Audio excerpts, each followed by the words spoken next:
প্রিয় মুসলিম এবং অমুসলিম ভাই ও বোনেরা, আসসালামু আলাইকুম ওয়া রাহমাতুল্লাহি ওয়া বারাকাতুহু।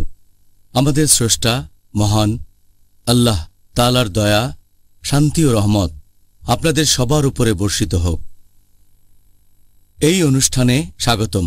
Ramzan a date with doctor Zakir. আমি আপনাদের হোস্ট ইউসুফ চেম্বার্স। আর আজকের আমাদের অনুষ্ঠানের আলোচনার বিষয় লাইলাতুল কদর, অর্থাৎ বিধান দেয়ার রাত অথবা ক্ষমতার রাত। ডক্টর জাকির, আরও একবার আসসালামু আলাইকুম। ওয়ালাইকুম আসসালাম রহমতুল্লাহ বারাকাতুহু। আপনাকে আজকের অনুষ্ঠানে আমি প্রথমে অনুরোধ করব ডক্টর জাকির, যদি আপনি প্রথমে আমাদের সংজ্ঞাটা বলেন, এতে করে উপকৃত হবেন আমাদের দর্শকরা আর আমি নিজেও, যে এই লাইলাতুল কদর শব্দটার অর্থ আসলে কি আর মুসলিমদের কাছে এটার গুরুত্ব কতখানি। আলহামদুলিল্লাহ, ওয়াসসালাতু ওয়াসসালাম আলা রাসূলিল্লাহ ওয়া আলা আলিহি ওয়া সাহবিহি আজমাইন, আম্মা বাদ। আউযু বিল্লাহি মিনাশ শাইতানির রাজীম, বিসমিল্লাহির রহমানির রহিম। রব্বি ইশরাহ লি সাদরি ওয়া ইয়াসসির লি আমরি ওয়াহলুল উকদাতাম মিন লিসানি ইয়াফকাহু কাওলি। লাইলাতুল কদর শব্দের মানে, লাইল মানে রাত, কদর মানে বিধান বা ক্ষমতা বা অনেক শ্রদ্ধা অথবা রাজকীয়। তাহলে লাইলাতুল কদরের মানে হচ্ছে ক্ষমতার রাত অথবা বিধান দেওয়ার রাত অথবা রাজকীয় রাত অথবা অনেক শ্রদ্ধার রাত। আর লাইলাতুল কদরের গুণের কথা যদি বলতে হয়, এটা যে রমজান মাসের শ্রেষ্ঠ রাত শুধু তাই নয়, সারা বছরের মধ্যে এটা হচ্ছে শ্রেষ্ঠ রাত। এই রাতে পবিত্র কোরআন অবতীর্ণ হয়েছিল। আল্লাহ সুবহানাহু ওয়া তাআলা পবিত্র কোরআনে বলেছেন, সূরা কদর অধ্যায় নম্বর 97 আয়াত 1 থেকে 5, ইন্না আনজালনাহু ফি লাইলাতুল কদর ওয়া মা আদরাকা মা লাইলাতুল কদর লাইলাতুল কদর খায়রুম মিন আলফি শাহর তানাজ্জালুল মালাইকাতু ওয়ার রূহু ফিহা বিইذن রাব্বিহিম মিন কুল্লি আমর সালামুন হিয়া হাত্তা মাতলাল ফজর। যার মানে হচ্ছে, নিশ্চয়ই আমি অবতীর্ণ করেছি এই বাণী পবিত্র কোরআন ক্ষমতার এই রাতে, বিধান দেয়ার এই রাতে। আর এই মহিমান্বিত রাত সম্পর্কে তুমি কতখানি জানো? ক্ষমতার এই রাত এটা 1000 মাস অপেক্ষা শ্রেষ্ঠ। এই রাতে ফেরেশতাগণ এবং রূহ তারা তাদের প্রতিপালকের অনুমতিক্রমে অবতীর্ণ হয় প্রত্যেক কাজে। শান্তি বজায় থাকে সকাল পর্যন্ত। তাহলে কোরআনের এই আয়াত থেকে আমরা জানতে পারি যে এই রাত লাইলাতুল কদর, ক্ষমতার রাত, বিধান দেওয়ার রাত, এটা সারা বছরের মধ্যে শ্রেষ্ঠ রাত। আর এই রাতেই পবিত্র কোরআন নাজিল হয়েছিল। আরও বলা হয়েছে, এই ক্ষমতার রাত রাজকীয়, অনেক শ্রদ্ধার, মহিমান্বিত। যদি এই রাতে কোনো ভালো কাজ করেন, সেটা 1000 মাসের কাজের চেয়ে অনেক বেশি ভালো কাজ হবে। এখন 1000 মাসকে 12 দিয়ে ভাগ করেন, সেটা হবে 83 বছরেরও বেশি। এটা মানুষের গড়পড়তা আয়ুর চেয়েও বেশি সময়। যদি আল্লাহর ইবাদত করেন এই একটা রাতে, সেটা আপনার সারা জীবনের ইবাদতের চেয়ে ভালো। এছাড়াও বলা হয়েছে যে এই রাতে ফেরেশতাগণ এবং রূহ পৃথিবীতে নেমে আসেন আল্লাহ সুবহানাহু ওয়া তাআলার অনুমতিক্রমে। আর এই রাতে শান্তি বজায় থাকে সকাল পর্যন্ত। এছাড়াও পবিত্র কোরআনে উল্লেখ করা হয়েছে সূরা দুখান অধ্যায় নম্বর 44 আয়াত 3 ও 4, যে আমি তো এই পবিত্র কোরআন অবতীর্ণ করেছি এক আশীর্বাদের রজনীতে, আর শয়তান সম্পর্কে সতর্ক করেছি। আর এই রজনীতে সকল বিষয় স্থির করা হয়। আর এই রাত লাইলাতুল কদর। কদর এর আরেকটা মানে পরিমাপ। এটা আছে পবিত্র কোরআনে সূরা কামার অধ্যায় নম্বর 54 আয়াত নম্বর 49, নিশ্চয়ই আমি প্রত্যেক জিনিস সৃষ্টি করেছি নির্ধারিত অনুপাত এবং পরিমাপে। তাহলে কদর এটা হচ্ছে অনেকটা তাকদীরের মতো। এটা বিধান দেওয়ার রাত, যে আল্লাহ সুবহানাহু ওয়া তাআলা অবতীর্ণ করেন বিধান বা তাকদীর, যে সারা বছর ধরে কি কি ঘটবে এই লাইলাতুল কদর থেকে পরের লাইলাতুল কদর পর্যন্ত। এই কারণে আমাদের প্রিয় নবী মুহাম্মদ সাল্লাল্লাহু আলাইহি ওয়াসাল্লাম বলেছেন, এটা আছে সহিহ বুখারীতে খণ্ড নম্বর 3, বুক অব সুপিরিয়রিটি অব লাইলাতুল কদর, হাদিস নম্বর 2014, যদি কেউ নামাজ পড়ে কদরের রাতে ইমানের সাথে আল্লাহর পুরস্কার লাভের আশায়, তার অতীতের সব গুনাহ ক্ষমা করা হবে। এই হচ্ছে কদরের রাত্রির গুণ এবং মহত্ব। অবশ্যই এটা খুব সুন্দর রাত। আমি দোয়া করছি আমরা সবাই যেন এবছরে এই রাতের সন্ধান পাই ইনশাআল্লাহ, এবারের পবিত্র রমজান মাসে। ডক্টর জাকির, বেশ কিছু হাদিস আর ঐতিহাসিক দলিল বলছে যে পবিত্র কোরআন অবতীর্ণ হয়েছে মোট 23 বছর সময়কাল ধরে। এটা কি পবিত্র কোরআনের বক্তব্যের সাথে অসঙ্গতিপূর্ণ বলা যায় যে কোরআন অবতীর্ণ হয়েছে একটা রাতে, অর্থাৎ লাইলাতুল কদরে? সহিহ হাদিস আর ঐতিহাসিক দলিলের মধ্যে কোনো রকম অসঙ্গতি নেই বা কোরআনের সাথে। কারণ যদি পবিত্র কোরআনের তাফসীর পড়েন যে কোরআন অবতীর্ণ হয়েছে লাইলাতুল কদরে, এর মানে আল্লাহ সুবহানাহু ওয়া তাআলা কোরআন অবতীর্ণ করেছেন লৌহে মাহফুজ থেকে, সংরক্ষিত ফলক থেকে পাঠিয়েছেন নিচের আসমানে পবিত্র কদরের রাতে। তার মানে সেই ক্ষমতার রাতে, এক রাতে।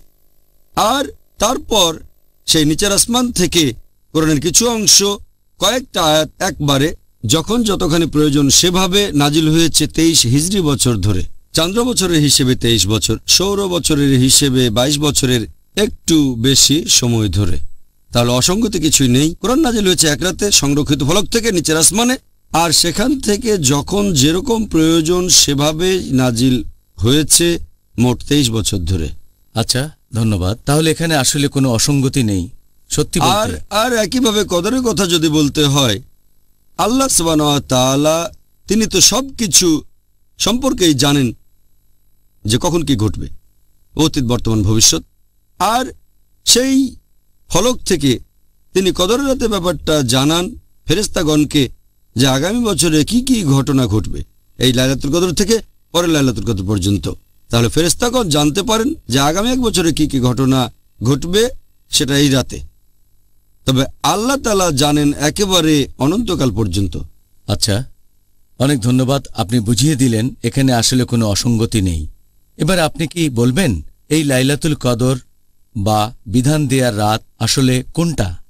এই লাইলাতুল কদর যে ঠিক কোন দিন বা তারিখে হবে সে সম্পর্কে বলতে গেলে এ ব্যাপারে সহিহ বুখারী বলছে, সহিহ বুখারীর কমেন্ট্রি ফতেহুল বারী এটা বলছে, বিশেষজ্ঞগণ এ পর্যন্ত এই রাত সম্পর্কে 40টারও বেশি আলাদা মতামত দিয়েছেন যে এই লাইলাতুল কদরের রাতটা আসলে ঠিক কবে হবে। অনেকে বলেন এটা রমজান মাসের প্রথম রাত হবে, কেউ বলেন রমজানের 7ম রাত, কেউ বলেন 19তম রাত, এরকম বিভিন্ন মতামত। তবে সহিহ হাদিস অনুযায়ী সবচেয়ে সঠিক সময় যেটা, সেটা হচ্ছে রমজানের শেষ 10 দিনের মধ্যে কোনো একটা বেজোড় রাত। এই হাদিসটা আছে সহিহ বুখারীতে খণ্ড নম্বর 3, এই 3 নম্বর খণ্ডের বুক অব লাইলাতুল কদর, হাদিস নম্বর 2017। আমাদের নবী মুহাম্মদ সাল্লাল্লাহু আলাইহি ওয়াসাল্লাম বলেছেন যে তোমরা লাইলাতুল কদরের রাতকে খুঁজবে রমজান মাসের শেষ 10 দিনের বেজোড় রাতগুলোর মধ্যে। এটা হচ্ছে সবচেয়ে খাঁটি। এছাড়াও আরেকটা হাদিস সহিহ বুখারীতে খণ্ড নম্বর 1 বুক অব ঈমান, হাদিস নম্বর 49, আল্লাহ রাসূল মুহাম্মদ সাল্লাল্লাহু আলাইহি ওয়াসাল্লাম বলেছেন যে তিনি একবার বাইরে বেরিয়েছেন মুসলিমদেরকে বলার জন্য যে লাইলাতুল কদর ঠিক কোন রাতটাতে হবে। তখন তিনি দেখলেন যে 2 জন মুসলিম পুরুষ একে অন্যের সাথে মারামারি করছে, ঝগড়া করছে। নবী বলেছেন যে অমুক লোক আর অমুক লোক 2 মুসলিম ঝগড়া করছে। তখন আল্লাহ সুবহানাহু ওয়া তাআলা নবীর জ্ঞানটা নিয়ে নিলেন, তার মানে নবী ভুলে গেলেন। তখন নবী বললেন এটা হয়তো মুসলিমদের জন্য ভালো, তাই লাইলাতুল কদরকে খোঁজো রমজানের শেষ 10 দিনের মধ্যে, 5ম, 7ম অথবা 9ম রাতের মধ্যে। এই অপশনগুলো দিয়েছেন আল্লাহর রাসূল লাইলাতুল কদরের জন্য। এছাড়াও আরেকটা হাদিস আছে, এটা খণ্ড নম্বর 2 বুক অব ফাস্টিং, হাদিস নাম্বার 2364। উবাই বিন কাব রাদিয়াল্লাহু আনহু তিনি বলেছেন, আল্লাহর নামে বলছি, আমি শুনেছি শুবা বলেছেন যে খুব সম্ভবত লাইলাতুল কদরের রাত এটা হচ্ছে 27 রোজায়। কারণ আমাদের নবী সাল্লাল্লাহু আলাইহি সাল্লাম তিনি আমাদেরকে এই রাতে নামাজ পড়তে বলেছেন। তাহলে এই হাদিস অনুযায়ী খুব সম্ভবত এটা 27 রোজার আগের রাতে। এছাড়া আরেকটা সহিহ হাদিস আছে তিরমিজিতে।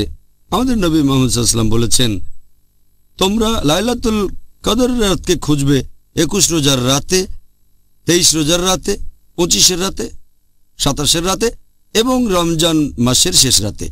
আরেকটা হাদিস আছে সহিহ বুখারীতে, খণ্ড নম্বর 3, বুক অফ ইতিকাফ, হাদিস নম্বর 2020, যে আমাদের প্রিয় নবী তিনি সাধারণত ইতিকাফ করতেন রমজান মাসের শেষ 10 দিনে, আর তিনি লাইলাতুল কদরকে খুঁজতেন রমজান মাসের শেষ 10 দিনে।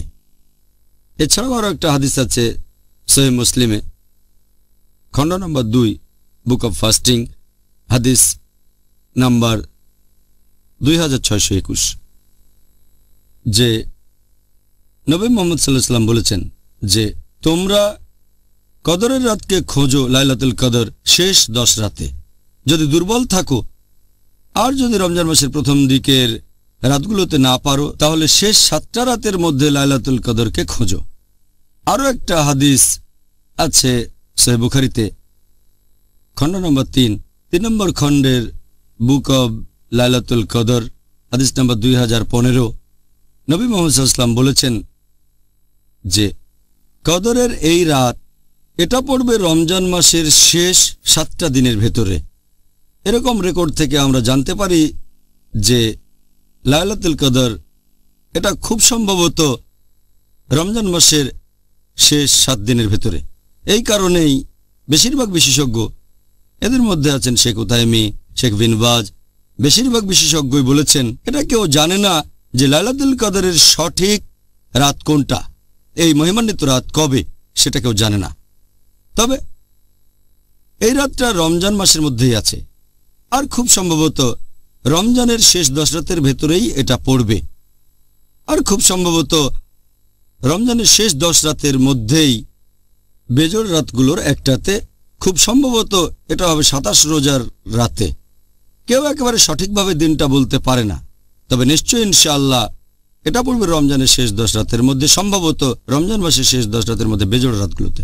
বেশিরভাগ বিশেষজ্ঞ একথাই বলেন। আমরা যেন এই রাতের সন্ধান পাই ইনশাআল্লাহ।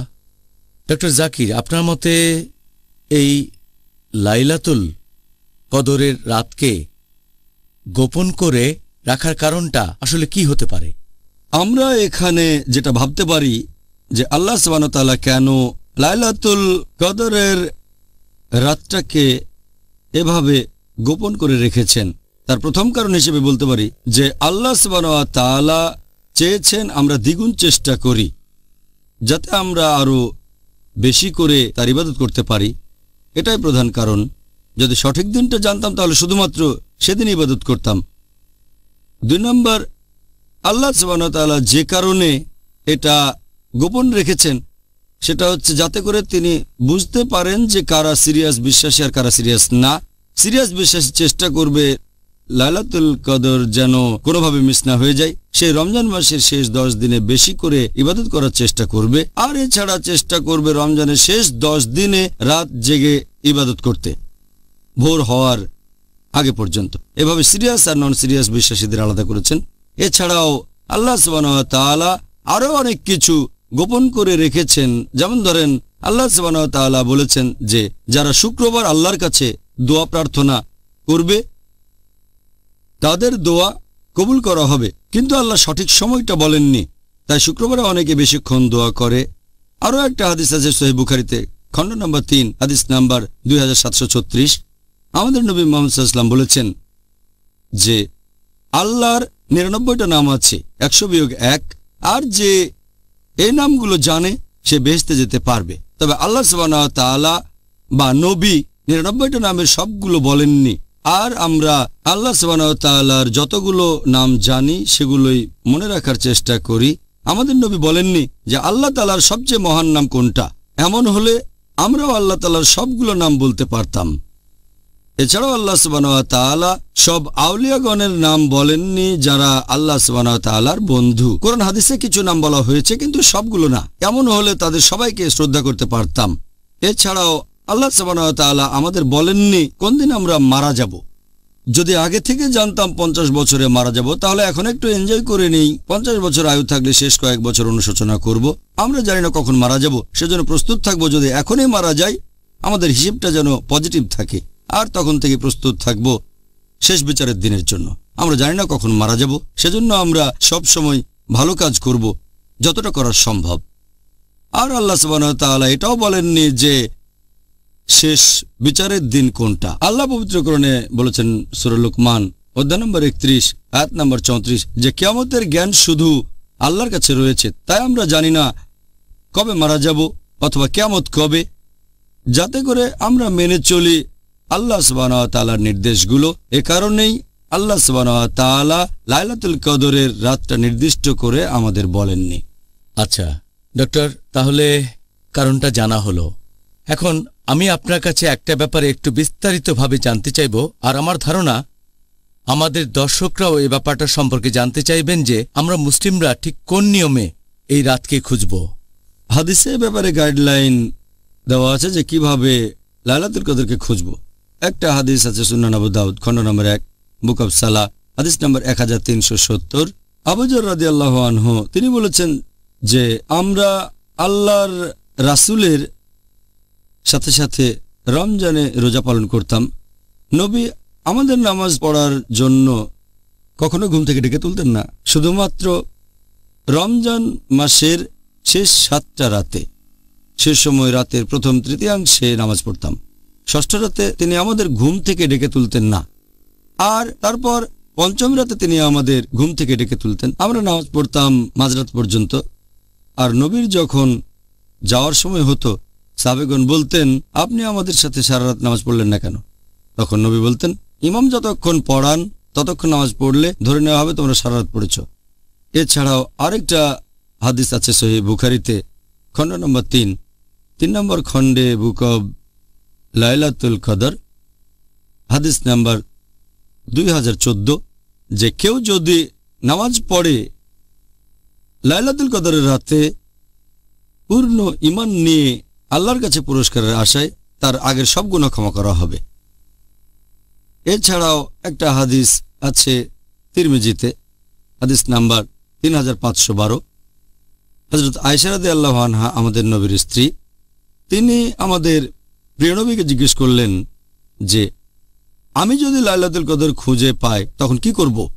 তখন নবী বললেন যে তুমি তখন দোয়া করবে আল্লাহ তাআলার কাছে, বলবে যে হে আল্লাহ সুবহানাহু ওয়া তাআলা, তুমি তো পরম ক্ষমাশীল, তুমি ক্ষমা করা পছন্দ করো, সেজন্য আমাকে ক্ষমা করো। আরেকটা হাদিস আছে সহিহ বুখারীতে খণ্ড নম্বর 3 বুক অব ফাস্টিং হাদিস নাম্বার 2024 যে আমাদের নবী মুহাম্মদ সাল্লাল্লাহু আলাইহি ওয়াসাল্লাম রমজানের শেষ 10টা রোজার সময় তার কোমরবন্ধনী শক্ত করে বাঁধতেন, মানে তখন বেশি পরিশ্রম করতেন, আর সংযত থাকতেন স্ত্রী সম্পর্কের ব্যাপারেও, এবং রমজানের শেষ 10 দিন শুধু নামাজ পড়তেন। তিনি পরিবারের সবাইকে ঘুম থেকে ওঠাতেন। আরও একটা হাদিস সহিহ মুসলিমে খণ্ড নম্বর 2 বুক অব ফাস্টিং হাদিস নাম্বার 2644 যে নবী মুহাম্মদ সাল্লাল্লাহু আলাইহি সাল্লাম রমজান মাসের শেষ 10 রাতে আরও বেশি করে নামাজ পড়তেন, বেশি করে আল্লাহর ইবাদত করতেন, দোয়া করতেন, বেশি জিকির করতেন শেষ 10 রাতে। আমরা মুসলিমরাও এভাবেই লাইলাতুল কদরকে খুঁজব। পবিত্র কুরআন বা সহিহ হাদিসে কি এই লাইলাতুল কদরের নিদর্শন সম্পর্কে কোনো কিছু উল্লেখ করা হয়েছে? সহিহ হাদিসে লাইলাতুল কদরের কিছু নিদর্শনের কথা বলা হয়েছে, তবে আলহামদুলিল্লাহ যতগুলো নিদর্শনের কথা বলা হয়েছে এগুলো দেখতে পাই লাইলাতুল কদর পার হয়ে যাওয়ার পরে। তাহলে এটাও আল্লাহ সুবহানাহু ওয়া তাআলার ইচ্ছা, তিনি চান না আমরা আগে জানতে পারি। যদি জানতে পারতাম তাহলে হয়তো শুধু সেই রাতেই ইবাদত করতাম, আর অন্যান্য রাতগুলোতে আমরা আল্লাহ সুবহানাহু ওয়া তাআলার ইবাদত খুব একটা হয়তো করতাম না। একটা হাদিস আছে সহিহ মুসলিমে যে লাইলাতুল কদরের ঠিক পরের দিন সূর্যের কোনো কিরণ থাকবে না, দেখাবে একটা থালার মতো যতক্ষণ না মাথার উপরে উঠছে। এছাড়াও সহিহ মুসলিমে বলা হয়েছে খণ্ড নম্বর 2 বুক অব ফাস্টিং, হাদিস নাম্বার 2633, যে লাইলাতুল কদরের পরের দিন সূর্যের কোনো কিরণ থাকবে না। সহিহ মুসলিমে আরও একটা হাদিস আছে, খণ্ড নম্বর 2, বুক অব ফাস্টিং, হাদিস নাম্বার 2635। আমাদের নবী বলেছেন যে লাইলাতুল কদরের রাতে চাঁদটাকে দেখাবে একটা থালার মতো, মাসের শেষের চাঁদ যেরকম হয়। এই সহিহ হাদিসটা আছে তাবরানি আর ইবনে খুজাইমাতে, যে লাইলাতুল কদরের যে আলো সেটা খুব গরম হবে না, আবার হবে না খুব ঠান্ডাও। এটা হবে একটা সুন্দর রাত, সুখ শান্তির রাত। আর সূর্যটা লাইলাতুল কদরের পরের দিনে হবে হালকা এবং লালচে। তাহলে লাইলাতুল কদরের নিদর্শন সম্পর্কে হাদিসে এটুকুই বলা হয়েছে। তবে এই নিদর্শনগুলো দেখা যাবে লাইলাতুল কদরের পরে, যাতে করে আমরা আগে লাইলাতুল কদরকে খুঁজি। এই রকমই আসলে হওয়া উচিত। এখন আপনি কি বলবেন যে আমাদের নবী মুহাম্মদ সাল্লাল্লাহু আলাইহি সাল্লাম তিনি এই পবিত্র রমজান মাসের শেষ 10 দিনে কি কি পালন করতেন? আমি আগেও বলেছি, এই হাদিসটা আছে সহিহ বুখারীতে, খণ্ড নম্বর 3, বুক অফ ইতিকাফ, হাদিস নাম্বার 2024। নবী মুহাম্মদ সাল্লাল্লাহু আলাইহি সাল্লাম রমজানের শেষ 10 দিনে কোমরবন্ধ শক্ত করে বাঁধতেন, আর রমজানের শেষ 10 দিন শুধু নামাজ পড়তেন। নিজের পরিবারকে ঘুম থেকে তুলতেন, তাদেরকে জাগিয়ে রাখতেন, বেশি করে নামাজ পড়তেন। এই হাদিস থেকে আমরা জানতে পারি নবী প্রথমে যে কাজটা করতেন, কোমরবন্ধ টাইট করতেন, মানে বেশি পরিশ্রম করতেন। দ্বিতীয়ত তিনি স্ত্রীদের সাথে সম্পর্কের ব্যাপারেও সংযত থাকতেন, কারণ রমজানের শেষ 10 দিন ইতিকাফে বসতেন তিনি। আর ইতিকাফের একটা নিয়ম হচ্ছে স্ত্রীর সাথে মেলামেশা করা যাবে না। পবিত্র কোরআন বলছে সূরা বাকারা অধ্যায় নম্বর 2, আয়াত নম্বর 187। এছাড়াও তিনি তখন নামাজ পড়তেন রাতের বেশিরভাগ সময় বা পুরো রাত ধরে। এটা করতেন রমজানের শেষ 10 রাতে। নবী রাতের বেলায় নামাজ পড়তেন, আল্লাহ সুবহানাহু ওয়া তাআলার ইবাদত করতেন শেষ 10 রাতে। এটা বলা হয় যে সারা রাত ধরে নামাজ পড়া উচিত না, এটা হলো যে বছরের প্রত্যেকটা দিন রাত। এটা বাদে রমজানের শেষ 10 দিনে রাতের বেশিরভাগ সময় নামাজ পড়তে পারেন, এমনকি সারা রাতও পড়তে পারেন, এটার অনুমতি আছে। এছাড়াও বলা হয়েছে যে তিনি তার পরিবারকে জাগাতেন, তিনি নিশ্চিত করতেন যে তার স্ত্রীগণও যেন ঘুম থেকে উঠে আল্লাহ সুবহানাহু ওয়া তাআলার ইবাদত করে, লাইলাতুল কদরকে খুঁজে। এই পয়েন্টটাও মাথায় রাখতে হবে। এছাড়াও নবী বেশি করে চেষ্টা করতেন, বেশি নামাজ পড়তেন, বেশি করে দোয়া করতেন, বেশি জিকির করতেন, আল্লাহ তাআলার কাছে আরও যাওয়ার চেষ্টা করতেন রমজানের শেষ রাতগুলোতে। জাযাকাল্লাহ খায়ের। আচ্ছা ডক্টর, এবারে আরেকটা গুরুত্বপূর্ণ বিষয় নিয়ে বলবো। মহিলারা যখন আল্লাহর ইবাদত করছে আর লাইলাতুল কদরের সন্ধান করছে, এখন কোনো মহিলার যদি হয় পিরিয়ড, রক্তস্রাব, তখন সে রোজা রাখবে না, নামাজও পড়বে না। এরকম মহিলা কিভাবে খুঁজবে লাইলাতুল কদরকে?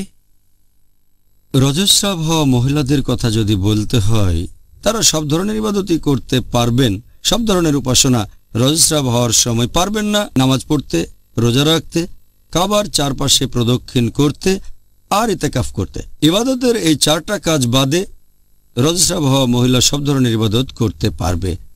মহিলারা রমজানের শেষ 10 দিনে যেটা করতে পারে, যদি তখন রজস্রাব হয়, সেটা হচ্ছে সে অবশ্যই দোয়া করতে পারবে, প্রার্থনা করতে পারবে।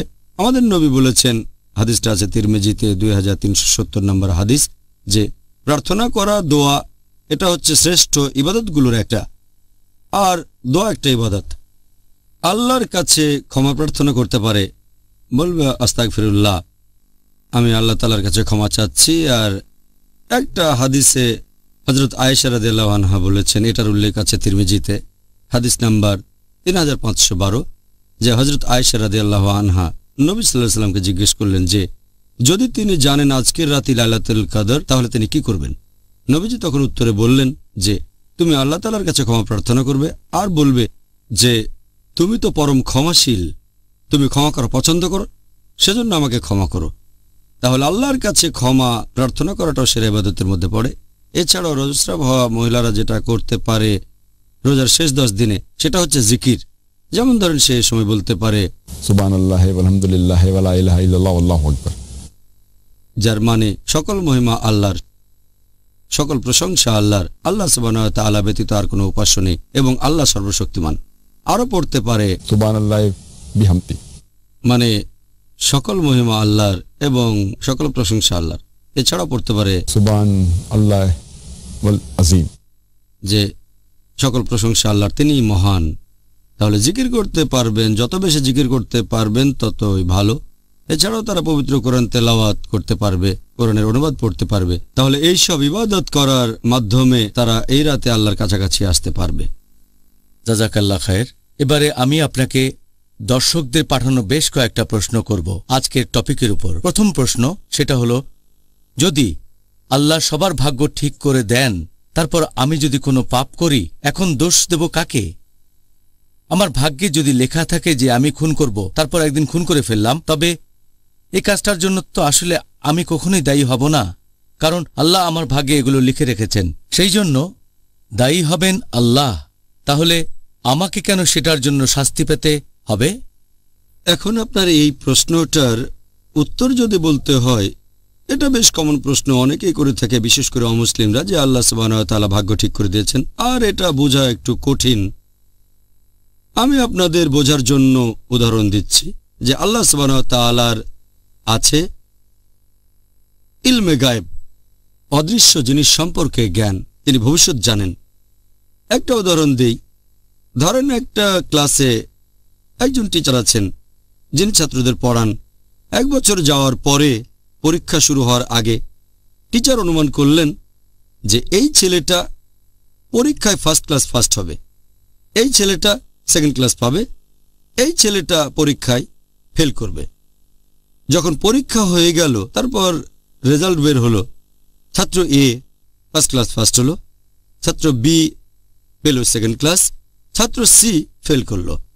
এখন আমি আপনাদের প্রশ্ন করি যে যেহেতু টিচার আগে অনুমান করেছিলেন ছাত্র সি পরীক্ষায় ফেল করবে, এখন ছাত্র সি কি এটা বলতে পারবে যে টিচার অনুমান করেছিলেন বলেই আমি পরীক্ষায় ফেল করেছি? আমরাও জানি ব্যাপারটা এমন না। টিচার অনুমান করেছেন যে ছাত্র এ ফার্স্ট ক্লাস ফার্স্ট হবে, কারণ তিনি জানতেন এই ছেলেটা পড়াশোনা করে আর সে মেধাবী। ছাত্র বি সে হলো অ্যাভারেজ। ছাত্র সি পড়াশোনা মন নেই, ঠিক মতো ক্লাসও করতো না, ঠিক মতো লেখাপড়া করতো না, হোমওয়ার্ক করতো না। এইসব দেখে টিচার অনুমান করেছিলেন যে ছাত্র সি ফেল করবে, কিন্তু ছাত্র সি টিচারকে দোষ দেবে না যে টিচার অনুমান করেছিলেন আমি ফেল করব, সেজন্যই আমি ফেল করেছি। ফেল করার জন্য ছাত্র সি দায়ী। একইভাবে আল্লাহ সুবহানাহু ওয়া তাআলার আছে ইলমে গায়েব। যেমন ধরেন কোনো একজন মানুষ একটা রাস্তার মোড়ে আসলো, সেখান থেকে 5টা রাস্তা 5 দিকে গেছে, রোড 1 2 3 4 5। তার স্বাধীন ইচ্ছা আছে, সে যে কোনো রাস্তায় যেতে পারে। সে বেছে নিল রোড 3 নম্বর। এখন আল্লাহ তার নিয়তে লিখে রেখেছেন সে 3 নম্বর রোডে যাবে। ব্যাপারটা এমন না যে আল্লাহ লিখে রেখেছেন বলেই সে এই রাস্তায় যাচ্ছে, আসলে সেরকম না। যেহেতু সে 3 নম্বর রুট বেছে নেবে, তাই আল্লাহ তাআলা আগে থেকেই লিখে রেখেছেন, কারণ আল্লাহর আছে ইলমে গায়েব। যেভাবে টিচার অনুমান করেছিলেন, এখানে আল্লাহ জানেন লোকটার স্বাধীন ইচ্ছা আছে, সে যে কোনো রাস্তা বেছে নিতে পারে, 5টা রাস্তার মধ্যে যে কোনোটা, কিন্তু গেল 3 নম্বর রোডে। আল্লাহ আগে থেকে জানেন লোকটা 3 নম্বর রোডেই যাবে, সেজন্য আল্লাহ তার তকদিরে লিখে রাখলেন সে যাবে 3 নম্বর রোডে। এরপর 3 নম্বর রাস্তা দিয়ে যাচ্ছে, কিছুক্ষণ পরে আরেকটা মোড়ের সামনে আসলো, 1 2 3 নম্বর রাস্তা বেছে নিল।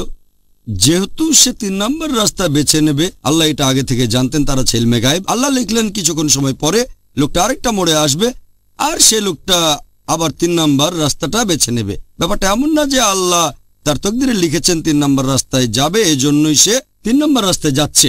যেহেতু সে 3 নম্বর রাস্তায় যাবে, আল্লাহ আগেই লিখে রেখেছেন।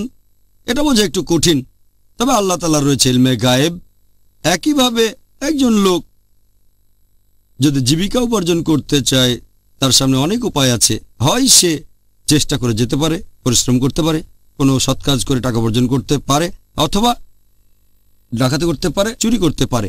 এটা তার ইচ্ছা, সে ঠিক করলো সে চুরি করবে। আল্লাহ আগে থেকে জানেন যে 25 বছর বয়সে তার সামনে টাকা উপার্জনের সদ উপায় থাকবে, অথবা চুরি করবে, কিন্তু সে চুরি করবে। যেহেতু আল্লাহ আগে থেকে জানেন লোকটা চুরি করবে, সেজন্য তার তকদিরে লিখলেন সে চুরি করবে। ব্যাপারটা এমন না যে আল্লাহ লিখেছেন বলে লোকটা চুরি করছে। যেহেতু সে চুরি করবে, তাই আল্লাহ আগে লিখেছেন। একইভাবে একটা লোক হয়তো খুন করলো, এটা তার ইচ্ছা, সে চাইলে খুন নাও করতে পারে, অথবা চাইলে খুন করতে পারে, এটা তার হাতে, আর সে খুন করলো। এখানে দোষটা কার? দোষ সেই মানুষটার। তাহলে আমরা বুঝতে পারছি যে আল্লাহর আছে ইলমে গায়েব। আর সেজন্যই উর্দুতে একটা কথা আছে, একটা শায়ের আল্লামা ইকবালের, বলা হয়েছে, खुद ही को कर इतना बुलंद कि हर तकदीर के पहले खुदा अपने बंदे से खुद पूछे बता तेरी रज़ा क्या है। যার মানে নিজেকে এতই মহান করে তোলো যে আল্লাহ তোমার নিয়ত লেখার আগে তোমাকে জিজ্ঞেস করবেন তোমার ইচ্ছাটা কি। আপনাকে অনেক অনেক ধন্যবাদ। আপনি খুব সুন্দরভাবে ব্যাখ্যা করেছেন। আশা করি আমাদের প্রশ্নকারী আর অন্যান্য দর্শকরাও এই ব্যাপারটা খুব ভালোভাবে বুঝতে পেরেছেন। দ্বিতীয় প্রশ্ন, এটা কতখানি সঠিক যে কিছু লোক এভাবে দোয়া করে যে, হে আল্লাহ, আমি তোমাকে আমার নিয়তি বদলাতে বলছি না, বরং তার বদলে বলছি তুমি আমাকে এই পরীক্ষায় সাহায্য করো। আমি জানি যে অনেক মুসলিম এই দোয়াটা পড়ে, তবে এটা আল্লাহর কাছে দোয়া করার সঠিক নিয়ম না। কারণ আল্লাহ আমাদের বলেছেন যে আমরা তার কাছে প্রার্থনা করতে পারি, যে কোনো কিছু ক্ষমা প্রার্থনা করতে পারি, ভালো জিনিস চাইতে পারি। আমরা এটাও বলতে পারি, যদিও আমাদের নিয়তিতে লেখা আছে যে খারাপ কিছু ঘটবে, অশুভ কিছু ঘটবে আমার জীবনে, তবুও ভালো জিনিস আমি চাইতে পারি। তাই এভাবে বলা ভুল যে আমি তোমার বিধান বদলাতে বলছি না, তবে আমাদের সাহায্য করো। আর পবিত্র কোরআনে বলা হয়েছে, সূরা ফালাক অধ্যায় নম্বর 13, এখানে বলা হয়েছে যে কুল আউযু বিরাব্বিল ফালাক, বলো আমি আশ্রয় প্রার্থনা করছি এই ভোরের স্রষ্টার, তিনি যা সৃষ্টি করেছেন তার অনিষ্ট হতে। তাহলে আমরা আল্লাহর কাছে ক্ষমা প্রার্থনা করছি অনিষ্ট হতে, আশ্রয়ের জন্য। এই হাদিসটা আছে সহিহ বুখারীতে, খণ্ড নম্বর 9, বুক অব কদর, হাদিস নাম্বার 6616। আমাদের নবী বলেছেন যে তোমরা আশ্রয় নাও আল্লাহ সুবহানাহু ওয়া তাআলার কাছে প্রাকৃতিক দুর্যোগের হাত থেকে বাঁচতে, খারাপ এবং অশুভ কাজের হাত থেকে, এবং শত্রুর আনন্দ উল্লাস থেকে বাঁচতে। তাহলে কদর বদলানোর কথা আল্লাহ সুবহানাহু ওয়া তাআলার কাছে প্রার্থনায় বলতে পারেন। আমি এখানে একটা উদাহরণ দিচ্ছি যে ধরেন একজন ছাত্র কোনো একটা পরীক্ষা দিল আর পরীক্ষাটা ভালো হলো না, সে জানে সে ফেল করতে পারে। সে বাসায় এসে আল্লাহ সুবহানাহু ওয়া তাআলার কাছে দোয়া করলো, হে আল্লাহ সুবহানাহু ওয়া তাআলা আমাকে পাশ করিয়ে দাও। আর আল্লাহ সুবহানাহু ওয়া তাআলা তার দোয়া কবুল করলেন। এখন তার কদরে এটা লেখা আছে যে এই ছাত্রটা পরীক্ষায় ফেল করতে পারে। সে বাসায় এসে আল্লাহ তাআলার কাছে দোয়া করল। আল্লাহ তাআলা এটা জানেন যে কেউ তার কাছে প্রার্থনা করবে কি করবে না, আর আল্লাহ এটাও জানেন যে দোয়া কবুল করবেন কি না। তাহলে অরিজিনাল কদরে লেখা আছে সে পরীক্ষায় ফেল করবে। আল্লাহ এটাও আগে থেকে জানেন ছেলেটা বাসায় এসে আল্লাহর কাছে দোয়া করবে পাশের জন্য, যাতে সে পরীক্ষায় উত্তীর্ণ হতে পারে। আল্লাহ এটাও জানেন তিনি তার দোয়া কবুল করবেন, ছেলেটা পরীক্ষায় পাশ করবে। তাহলে এখানে কদর ঠিক আছে, সে পাশ করেছে, কিন্তু আগের কদর যেখানে লেখা আছে সে ফেল করবে, যখন দোয়া করলো তখন আগের কদরটা বদলে গেল। তবে আল্লাহর আছে ইলমে গায়েব যে ছেলেটা দোয়া করবে কি করবে না। সেজন্য আমরা সবসময় দোয়া করব আল্লাহ সুবহানাহু ওয়া তাআলার কাছে, তার কাছে ক্ষমা প্রার্থনা করব এবং সাহায্য চাইব। তাহলে এটাও কদরে লেখা আছে ছেলেটা দোয়া করবে, আল্লাহ তার দোয়া কবুল করবেন আর সে পাশ করবে। আচ্ছা, ভালোই তো, এটা তো খুব ভালো। তাহলে বলা যায় আমাদের সবারই আশা আছে। পরের প্রশ্ন, কদরে বিশ্বাস করা, এটা দিয়ে আসলে ঠিক কি বোঝানো হয়? কদরে বিশ্বাস করার কথা যদি বলতে হয়, এটা হচ্ছে ঈমানের স্তম্ভগুলোর একটা। কদরে বিশ্বাস করব, আর এখানে 4টা পয়েন্ট আছে যেটা কদরে বিশ্বাস করার সময় আমরা মেনে চলব। 1 নাম্বার, আল্লাহ তাআলা সব কিছু জানেন। আল্লাহ তাআলা সব কিছু সম্পর্কে জানেন, অতীত, বর্তমান আর ভবিষ্যৎ। সাধারণ বিষয় আর খুঁটিনাটি সবকিছুই তিনি জানেন। অসীম থেকে অসীমের সবকিছুই তার জানা। তাহলে আল্লাহ একমাত্র যিনি সবকিছু জানেন, তার আছে ইলমে গায়েব। 2 নম্বর পয়েন্ট, আল্লাহ সুবহানাহু ওয়া তাআলা এগুলো রেখেছেন লিখে লৌহে মাহফুজে, একটা সংরক্ষিত ফলকে। আর এই 2টো পয়েন্ট কদর নিয়ে এটা আছে সূরা হজে অধ্যায় নম্বর 22, আয়াত নম্বর 70, যে তুমি কি জানো না আল্লাহ সুবহানাহু ওয়া তাআলা আকাশ ও পৃথিবীতে যা আছে সবই জানেন।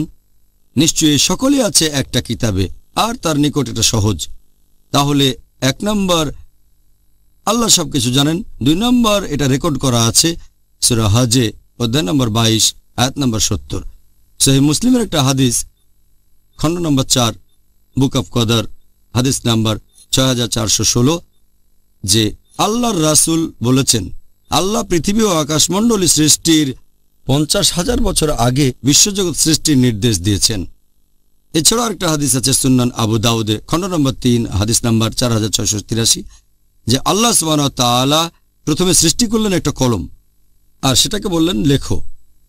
কলম উত্তর দিল, হে প্রভু, আমি কি লিখব? তখন আল্লাহ সুবহানাহু ওয়া তাআলা লিখলেন এই কদর, মহাবিশ্বের সবকিছুর, একেবারে শেষ সময় পর্যন্ত, শেষ বিচারের দিন শুরু হওয়ার আগে পর্যন্ত। এ হলো প্রথম দুটো পয়েন্ট। কদর পয়েন্ট নাম্বার 3 হচ্ছে যে যা কিছু ঘটে আল্লাহ সুবহানাহু ওয়া তাআলার ইচ্ছাতেই সেটা হয়, সবকিছু। আল্লাহ পবিত্র কোরআনে বলেছেন, সূরা কাসাস অধ্যায় নম্বর 28 আয়াত নম্বর 68, আল্লাহ সুবহানাহু ওয়া তাআলা যা ইচ্ছা করেন তাই সৃষ্টি করেন। এরপর আছে সূরা ইব্রাহিম অধ্যায় নম্বর 14 আয়াত নম্বর 27, যে আল্লাহ যা ইচ্ছা করেন সেটাই করেন। এরপর আরও আছে সূরা বুরুজ অধ্যায় নম্বর 85 আয়াত নম্বর 16, আল্লাহ তাআলা সেটাই করেন যা ইচ্ছা করেন। তাহলে আমরা বুঝতে পারছি যে আল্লাহ সুবহানাহু ওয়া তাআলা যা ইচ্ছা করেন তাই করতে পারেন, তিনি যা ইচ্ছা করেন তাই করেন। আর এরপর কোরআন বলছে সূরা ইমরান অধ্যায় নম্বর 3 আয়াত নম্বর 6, যে আল্লাহ সুবহানাহু ওয়া তাআলা মাতৃগর্ভে যেভাবে ইচ্ছা তোমাদের আকৃতি দেন। পবিত্র কোরআনে সূরা নিসা অধ্যায় নম্বর 4 আয়াত নম্বর 90, যে আল্লাহ যদি চাইতেন তাহলে তাদেরকে ক্ষমতা দিতেন, তারা তোমাদের সাথে যুদ্ধ করত। এরপর হচ্ছে সূরা আনাম অধ্যায় নম্বর 6 আয়াত নম্বর 112, আল্লাহ সুবহানাহু ওয়া তাআলা বলেছেন, যদি আল্লাহ চাইতেন তাহলে তারা এটা করত না। কদরের ব্যাপারে 4 নম্বর পয়েন্ট হলো, যা কিছু ঘটবে তার সবকিছুই আল্লাহ তাআলার সৃষ্টি, যা কিছু ঘটবে তার সবকিছু সৃষ্টি আল্লাহ তাআলার। আর আল্লাহ পবিত্র কোরআনে বলেছেন সূরা জুমার অধ্যায় নম্বর 39 আয়াত নম্বর 62, যে আল্লাহ তাআলা হলেন সবকিছুর স্রষ্টা, আর তিনি হলেন সবকিছুর অভিভাবক, সবকিছুর কর্মবিধায়ক। এছাড়াও আল্লাহ কোরআনে বলেছেন সূরা ফুরকান অধ্যায় নম্বর 25 আয়াত নম্বর 2, যে আল্লাহ সুবহানাহু ওয়া তাআলা আকাশমণ্ডলী ও পৃথিবী সৃষ্টি করেছেন যথাযথ অনুপাতে। এরপর পবিত্র কোরআনের সূরা সাফফাত অধ্যায় নম্বর 37 আয়াত নম্বর 96, আল্লাহ সৃষ্টি করেছেন তোমাদের আর তোমরা যা কিছু তৈরি করো। এখন সবকিছু সৃষ্টি করেছেন আল্লাহ সুবহানাহু ওয়া তাআলা, এবং এই মহাবিশ্বের সবকিছু তিনি নিয়ন্ত্রণ করেন। তার মানে কিন্তু এই না যে মানুষের স্বাধীন ইচ্ছায় তিনি বাধা দেন। আমাদের স্বাধীন ইচ্ছা আছে, কোরআনের অনেক জায়গায় আর সহিহ হাদিসে এই প্রসঙ্গে বলছে যে আমাদের স্বাধীন ইচ্ছা আছে, শরিয়ায় কথা বলছে, আর আমরাও জানি দৈনন্দিন জীবনে আমরা স্বাধীন ইচ্ছা প্রয়োগ করি। এছাড়াও আল্লাহ পবিত্র কোরআনে বলেছেন সূরা বাকারা অধ্যায় 2 আয়াত নম্বর 223, এখানে স্ত্রী সহবাসের কথা বলছে, যে তোমরা তোমাদের শস্য ক্ষেত্রে গমন করতে পারবে যেভাবে ইচ্ছা, তার মানে স্বাধীন ইচ্ছা। এরপরে আরও আছে সূরা তাগাবুন অধ্যায় নম্বর 64 আয়াত নম্বর 16, যে তোমরা আল্লাহকে যথাসাধ্য ভয় করো, তার কথা শোনো এবং মেনে চলো। এছাড়া আরও আছে সূরা বাকারা অধ্যায় 2 আয়াত নম্বর 286, যে আল্লাহ সুবহানাহু ওয়া তাআলা কারো উপরেই তার সাধ্যের অতিরিক্ত দায়িত্ব অর্পণ করেন না। ভালো যা কিছু উপার্জন করে সে প্রতিফল তার, আর মন্দ যা করে সে প্রতিফলও তার জন্য। এটার ভিত্তিতে বলা যায় প্রত্যেক মানুষের স্বাধীন ইচ্ছা আছে। আর আমাদের দৈনন্দিন জীবনেও এটা দেখি, যেমন ধরেন আল্লাহ সুবহানাহু ওয়া তাআলা কিছু জিনিস আগে ঠিক করে রেখেছেন, তিনি আগেই ঠিক করে রেখেছেন মৃত্যুর ব্যাপারটা আর জন্মের ব্যাপারটা। এগুলো বাদে সব জায়গায় আল্লাহ স্বাধীন ইচ্ছা দিয়েছেন। আমি চাইলে হাত উপরে তুলতে পারি অথবা হাত নামাতে পারি, আমি চাইলে হাঁটাচলা করতে পারি অথবা বসতে পারি, এটা আমার ইচ্ছা। তবে কিছু জিনিস যেমন ধরেন আমাদের হার্টবিট, এটা চলে আল্লাহ সুবহানাহু ওয়া তাআলার ইচ্ছায়। আমি যদি চাই হার্টবিট বন্ধ করব, সেটা আমি পারবো না। আর শীত লাগলে আমরা ঠান্ডায় কাঁপি, আমি চাইলে কাঁপুনি বন্ধ করতে পারবো না, এটা আল্লাহ সুবহানাহু ওয়া তাআলার ইচ্ছা। তাহলে আল্লাহ মানুষকে স্বাধীন ইচ্ছা দিয়েছেন, সেজন্য মানুষ যদি কোনো খারাপ কাজ করে, কোনো পাপ করে, এজন্য সে দায়ী নিজে। আল্লাহ পবিত্র কোরআনে আমাদের নির্দেশ দিয়েছেন কোনটা ভালো আর কোনটা খারাপ। জাযাকাল্লাহ খায়ের। ডক্টর জাকির, পরের প্রশ্ন, এটাকে কি পবিত্র কোরআনের অসঙ্গতি হিসেবে উল্লেখ করা যায় যে কোরআনের অনেক আয়াতে এরকম বলা হয়েছে যে সবকিছু ঘটে আল্লাহ সুবহানাহু ওয়া তাআলার ইচ্ছায়, আবার কোরআনে আরেকটা উল্লেখ করা হয়েছে যে ভালো সবকিছু আল্লাহর তরফ থেকে আর খারাপ বা মন্দ কিছু আমাদের নিজেদের কারণে। কোরআনে এরকম অনেক আয়াত আছে যেখানে বলা হয়েছে যে যা কিছু ঘটে সবকিছু আল্লাহ সুবহানাহু ওয়া তাআলার ইচ্ছা। আগের প্রশ্নের উত্তরে এটা বলেছি। আবার পবিত্র কোরআনে আছে সূরা নিসা অধ্যায় নম্বর 4 আয়াত 79, কল্যাণকর যা কিছু ঘটে তা আল্লাহ সুবহানাহু ওয়া তাআলার ইচ্ছায়, যা অকল্যাণকর সেগুলো সব মানুষের কারণে। হঠাৎ করে দেখলে মনে হবে এটাতে বোধহয় অসঙ্গতি, তবে যদি একটু ভালো করে দেখেন এখানে কোনো অসঙ্গতি নেই। যেমন ধরেন ইলেকট্রিসিটি আসে হেড পাওয়ার স্টেশন থেকে, পাওয়ার আসছে হেড স্টেশন থেকে। এটা দিয়ে চালাতে পারেন বিভিন্ন জিনিস, বিভিন্ন রকমের যন্ত্রপাতি, বিভিন্ন মেশিনারি। কিন্তু আপনি যদি আঙ্গুল দেন কোনো একটা তারে তাহলে শক খাবেন। পাওয়ার আসছে হেড স্টেশন থেকে, হেড ইলেকট্রিক স্টেশন, কিন্তু যদি সেখানে আঙ্গুল দেন যে কাজটা আসলে আপনার মোটেও করা উচিত না তাহলে শক খাবেন। ভালোটা আসছে পাওয়ার স্টেশন থেকে, কিন্তু যদি পাওয়ার বিচ্ছিন্ন করা হয় সে হেডকোয়ার্টার থেকে তাহলে আপনি শক খাবেন না। শক খেলে বলতে পারবেন না যে হেড স্টেশন থেকে পাওয়ার আসছে এজন্য তারাই দায়ী। আপনি নিজেই তো সেই বিদ্যুতের তারে হাত দিয়েছিলেন, দোষটা আপনার। তবে পাওয়ার আসছে হেড ইলেকট্রিক স্টেশন থেকে। আমি আরেকটা সহজ উদাহরণ দেই যে বাবা পরিবারের প্রধান, উপার্জন করেন, পরিবারের জন্য খরচ করেন, তাহলে সেই বাবা সব ধরনের খরচের জন্য দায়ী। আর একই সাথে তিনি ছেলেকে হাত খরচ দেন। এখন হাত খরচের টাকা দিয়ে সেই ছেলে হয়তো জুয়া খেলল, অ্যালকোহল পান করল, এখানে দোষটা কার? জুয়া খেলা আর অ্যালকোহল পান করার জন্য এখানে দায়ী হচ্ছে সেই ছেলেটা, কিন্তু টাকা আসছে বাবার কাছ থেকে। ঘটনাটা ঘটছে তার বাবার টাকা দিয়ে, কিন্তু এর জন্য দায়ী কে? ছেলে।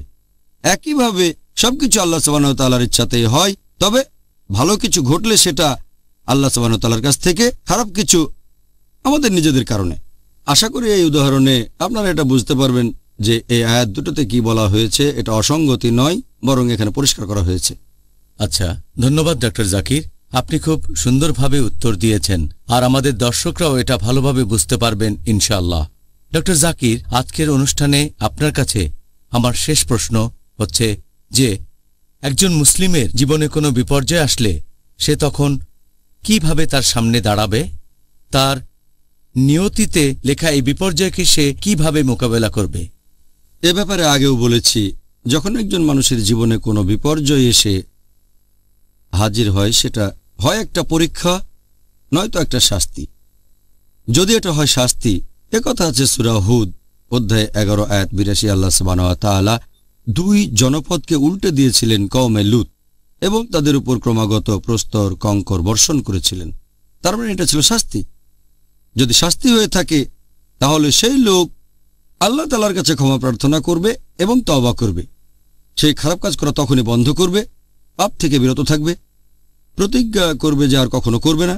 যদি ক্ষতিটা পূরণ করা যায় তাহলে সে চেষ্টা করবে আর আল্লাহর কাছে ক্ষমা চাইবে।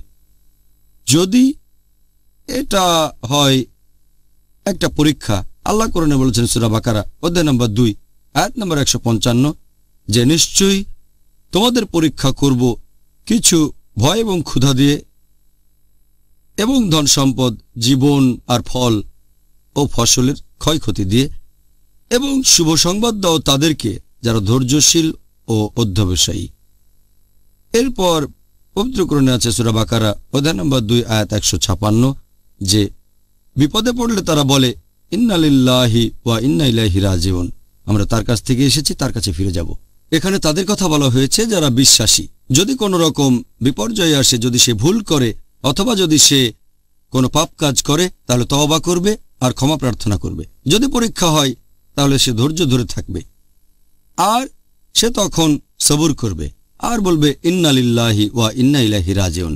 যেমন ধরেন একজন লোক হয়তো মারা গেল অথবা সে অসুস্থ হয়ে পড়ল, তখন আমরা বলবো যেটা কোরআনে আছে ইন্না লিল্লাহি ওয়া ইন্না ইলাইহি রাজিউন, আমরা তার কাছ থেকে এসেছি, তার কাছে ফিরে যাব। আর পবিত্র কোরআনে সূরা তাওবা অধ্যায় নম্বর 9 আয়াত নম্বর 51 আল্লাহ যা নির্দিষ্ট করেছেন সেটা ব্যতীত আমাদের আর অন্য কিছু হবে না, আল্লাহ আমাদের রক্ষাকারী। আর মুমিনদের বলো তারা যেন আল্লাহ সুবহানাহু ওয়া তাআলার উপর নির্ভর করে। এরপর আরো আছে সূরা তাগাবুন অধ্যায় নম্বর 64 আয়াত নম্বর 11 আল্লাহ তাআলার অনুমতি ব্যতীত কোনো বিপদই কখনোই আমাদের উপর আপতিত হয় না, এবং কেউ আল্লাহকে বিশ্বাস করলে আল্লাহ তার অন্তরকে সুপথে পরিচালিত করেন। এরপর কোরআনে আছে সূরা জুমার অধ্যায় নম্বর 39 আয়াত নম্বর 10 যে যারা ধৈর্যের সাথে অধ্যবসায়ী হয় তাদের জন্য রয়েছে অপরিমিত পুরস্কার। এরপর পবিত্র কোরআনে সূরা বাকারা অধ্যায় নম্বর 2 আয়াত নম্বর 153, या अय्युहल्लज़ीना आमनु इस्ताईनु बिस्सब्रि वस्सलाह इन्नल्लाहा मअस साबिरीन। হে মুমিনগণ, আল্লাহর সাহায্য প্রার্থনা করো ধৈর্য, অধ্যবসায় ও নামাজের মাধ্যমে। নিশ্চয়ই আল্লাহ আছেন তাদের সাথে যারা ধৈর্যশীল ও অধ্যবসায়ী। তাহলে আমরা হব ধৈর্যশীল ও অধ্যবসায়ী। আরেকটা হাদিস, এটা আছে সহিহ মুসলিমে খণ্ড নম্বর 4 হাদিস নম্বর 7138। নবী মুহাম্মদ সাল্লাল্লাহু আলাইহি সাল্লাম বলেছেন, বিশ্বাসীদের কাজগুলো বেশ অদ্ভুত। যদি তার জীবনে কিছু ভালো ঘটে সে আল্লাহ তাআলাকে ধন্যবাদ জানায়, আর যদি সে বিপদে পড়ে তখন ধৈর্যশীল অধ্যবসায়ী হয়। তার জন্য পরকালে ভালো জিনিস অপেক্ষা করছে। তাহলে যদি কোনো রকম বিপর্যয় আসে, যদি তার ভুল থাকে সে শুধরে নেবে, তা না হলে ধৈর্যের সাথে অধ্যবসায়ী হবে। কারণ আল্লাহ বলেছেন, তোমরা সাহায্য প্রার্থনা করো আল্লাহ সুবহানাহু ওয়া তাআলার ধৈর্য অধ্যবসায় নামাজের মাধ্যমে। নিশ্চয়ই আল্লাহ তাদের সাথে আছেন যারা ধৈর্যশীল অধ্যবসায়ী। জাযাকাল্লাহ খায়ের। আবারও ধন্যবাদ ডক্টর জাকির। তাহলে আজকে আমরা আমাদের এই অনুষ্ঠানের শেষ পর্যায়ে চলে এসেছি। আলহামদুলিল্লাহ, আমি নিজে আজকে অনেক উপকৃত হয়েছি, আর আমি আশা করছি যে আমাদের দর্শক ভাই বোনেরাও যথেষ্ট উপকৃত হয়েছে। আর আমি দোয়া করছি আপনি, আমি আর দর্শকরা আমরা সবাই আজকে আপনার উত্তরগুলো শুনে উপকৃত হয়েছি। জাযাকাল্লাহ খায়ের। ভাই ও বোনেরা, আশা করি আজকের অনুষ্ঠানটা দেখে আপনারা সবাই উপকৃত হয়েছেন। আসসালামু আলাইকুম ওয়া রাহমাতুল্লাহি ওয়া বারাকাতুহু।